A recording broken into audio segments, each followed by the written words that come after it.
আসন্ন ঈদুল আজহায় প্রেক্ষাগৃহ কাঁপাতে আসছে ঢাকাই সিনেমার শীর্ষ নায়ক শাকিব খানের নতুন সিনেমা রকস্টার। সিনেমাটি মুক্তির দিন যত ঘনিয়ে আসছে দর্শকদের মাঝে কৌতূহল ততটাই বাড়ছে। সম্প্রতি প্রকাশ পেয়েছে এই সিনেমার দ্বিতীয় টিজার, আর তাতেই রীতিমতো ঝড় তুলেছেন শাকিব খান।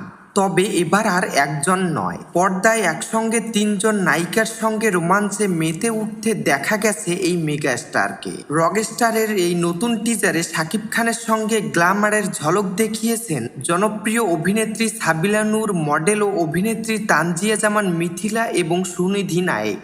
তিন ভিন্ন ঘরানার নারী চরিত্রকে ঘিরে একজন রকস্টারের জীবনের গল্প কতটা রহস্যময় হয়ে উঠতে পারে টিজারে তারই এক ঝলক দেখা মিলেছে।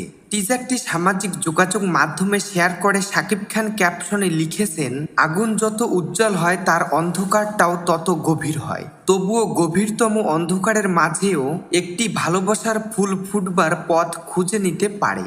নো ওয়ান লাভস মি গানের ব্যাকগ্রাউন্ড স্কোরে তৈরি এই টিজারটি নেটিজেনদের মাঝে বেশ সাড়া ফেলেছে। শুধু রোমাঞ্চই নয়, তারকা খ্যাতির চাপ, ভেতরের আবেগ আর তীব্র দ্বন্দ্বের মিশেলে এক রকস্টারের উত্থান পতনের গল্পই সিনেমাটিতে ফুটিয়ে তোলা হয়েছে।